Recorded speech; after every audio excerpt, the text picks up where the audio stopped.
Well, Julian, welcome back to the studio. Thank you, Richard. And I promised to ask you about the CEO cook-off Sure, in this segment before we sign off. But let's talk a little bit more about adaptive training and a white paper written by Better called The Future of Compliance Training. And it's just a fascinating white paper. The paper starts off rather boldly. It says, quote, "The old methods of training don't work anymore," unquote. Julian, what's not working? I think the issue that we've got is that people have been doing the same training year on year, and it's been incredibly expensive to produce, so therefore the companies themselves have been loath to throw it out. But the reality is, and I hear it whenever I'm asked at a barbecue, what do I do? And I say, I'm in compliance training. I go, it's not what people want to be doing. They're not getting any value out of it themselves. It's a burden for them to go through. So, we need to change the paradigm here. We need to change the way it's being delivered and how we're getting our message across. Well, the paper continues.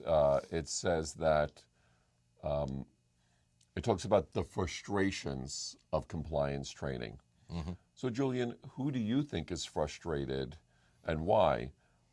Is it the compliance organizations? Is it the actual employee who's subject to the training?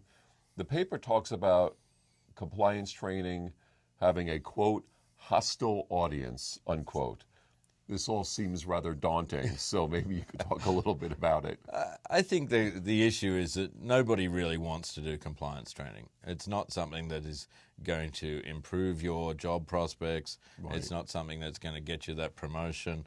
It's something that people have to do. Like a bolt-on. It's a bolt-on, and it takes people away from their day job. They want to be able to prove how good they are in their role by performance.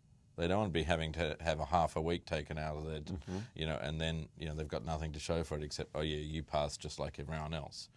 So they're not, the individuals themselves aren't getting anything out of it. There's no benefit to them. They see it as, this is just an insurance policy for the organization. Right. Tick and flick, get my results, the organization's safe. What's in it for me? Nothing. Right? That's the hostility element? That's the hostility element. Then at the next level, the people who are trying to enforce this training are dealing with this hostility on a day-to-day basis. That can't be pleasant. Right. To have people pushing back on you all the time, complaining to you all the time. Do you hear that? Absolutely. The compliance people that we deal with will always talk about that issue of, the staff are pushing back. Why do we have to do this training? Right. And it's really important. I mean, one of the things we say to clients when we're building training for them is how do we get that message across? And how do we make it seem important for the individuals at the end to understand what's being delivered to them? We did a piece of training on privacy legislation for the New South Wales Police Force, and it was being rolled out to 27,000 people. And the first thing we did was we got the police commissioner to do a piece to camera, 1.5 minutes, saying why it was important. Okay. And it just contextualizes things. Then they go, all right, well, that makes sense. If he says it's important and now I understand why, right, I'll do the training. But often we don't get to that point. Right. Often it's a blanket approach. We give people, 2 hours of anti-money laundering training, another hour on sanctions, another hour on bribery, some on insider trading. Right. It adds up, and people are looking at this saying it's not designed for me. I know half of this stuff. Why do I have to keep repeating myself? So we're trying to get a shift from this is just business prevention, right? Insurance policy. It's not really adding to my value, to shift where I need this to succeed. Yeah. This is an important part of my work. Absolutely. So in that context, this new ecosystem that Better has embraced, this adaptive learning, technology, semantic content, does this ecosystem bring the employee and the compliance department to a better place? I think so. I think what we've got now is the technology which enables us to personalize that learning experience. We know that people still have to do their training. We still have to prove their competence, but we can improve that speed to competence and improve the engagement with those learners by giving them valuable information. We're not trying to train them on the basics that they should already know, and we're treating those individuals with respect. We're giving them training that is going to be valuable in their day-to-day role. So we can not only cut out some of the basics, but also we can add in more sophisticated education for them. And I think the audiences that we deal with are highly educated, Right. sophisticated people. Let's treat them that way. So do you see a change in philosophy, or rather attitude, when the employee realizes that the company spent the time to put in a training system that is actually adaptive to their needs and to their retention of what they've already been taught? Sure. Do you see that increases sort of excitement and engagement about it? At the moment, we tend to be dealing with the compliance people and the Right. learning people, and it only takes a couple of minutes to explain our thinking, and their eyes are lighting up. Really? So how that impacts on the end user, I'm hoping we have the same response. Sure. Because no one wants to be doing this hours and hours of irrelevant training. If we can make that whole operation a lot more streamlined, but also give them better value, I think they're going to be happier. Interesting.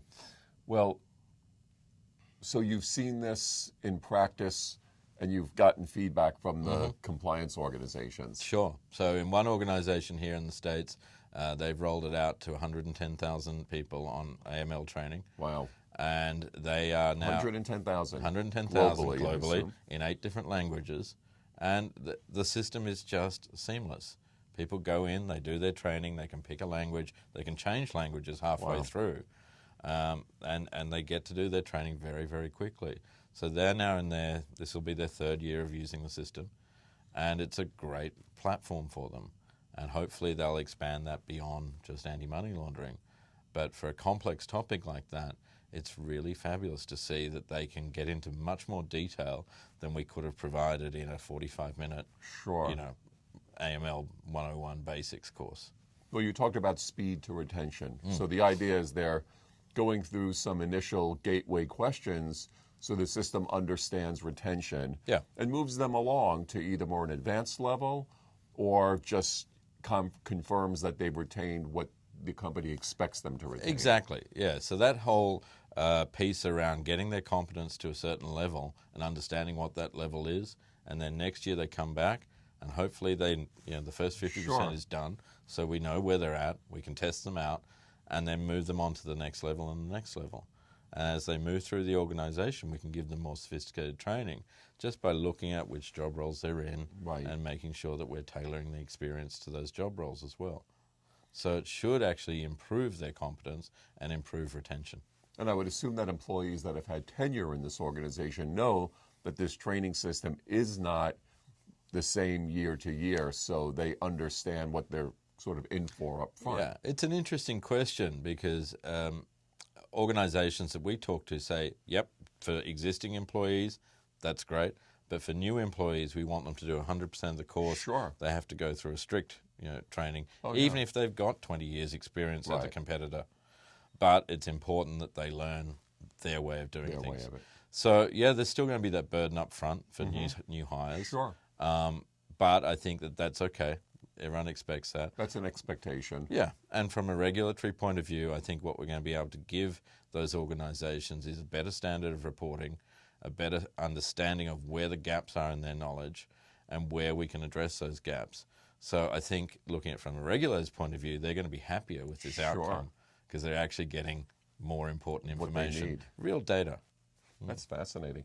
I think the paper concludes that adaptive training learning can save 50 to 80% of the time required to complete compliance training with a dramatic increase in retention and confidence. Julian, those are impressive statistics. So for those who want to find out more, what can they do? Where can they go? Yeah, look, they can come straight to our website, grcsolutions.co, and they will find us, and there's different contact people all around the world now. And we can provide also any papers and other information people want to see. Interesting. So finally, tell me about the CEO cook-off. Those pictures look really enticing, and I may make that one of my first overseas trips. Well, what's that about? Okay, so this is a charity that I really have a lot of belief in.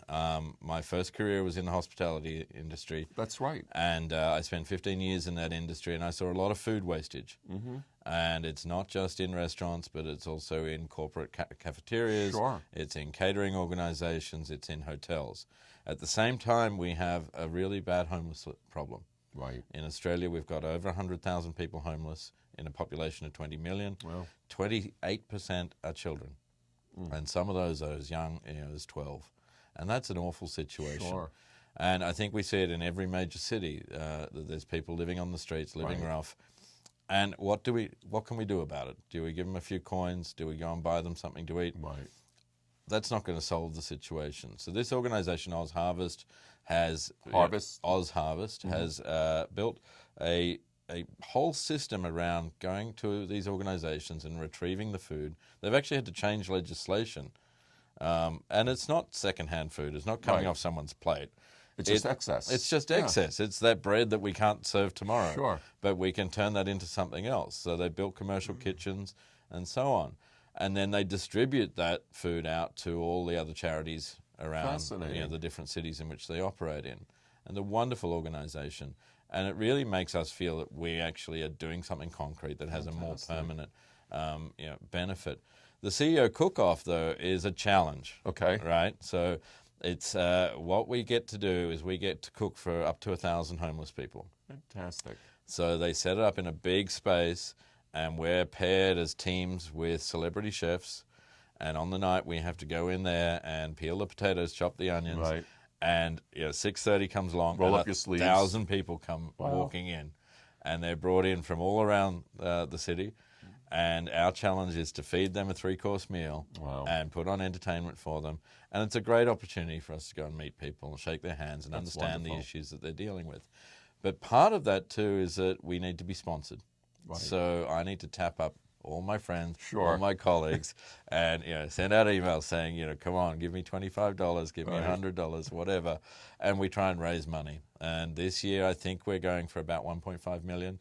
Last year, we ended up just shy of $1 million, and it helps OzHarvest really keep these programs going.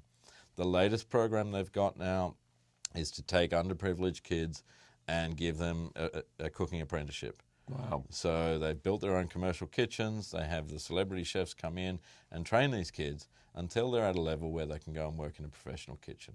So, it's sustainable. It's sustainable. That's fantastic. It's a really fantastic organization. Well, so I'm very proud to be a part of it.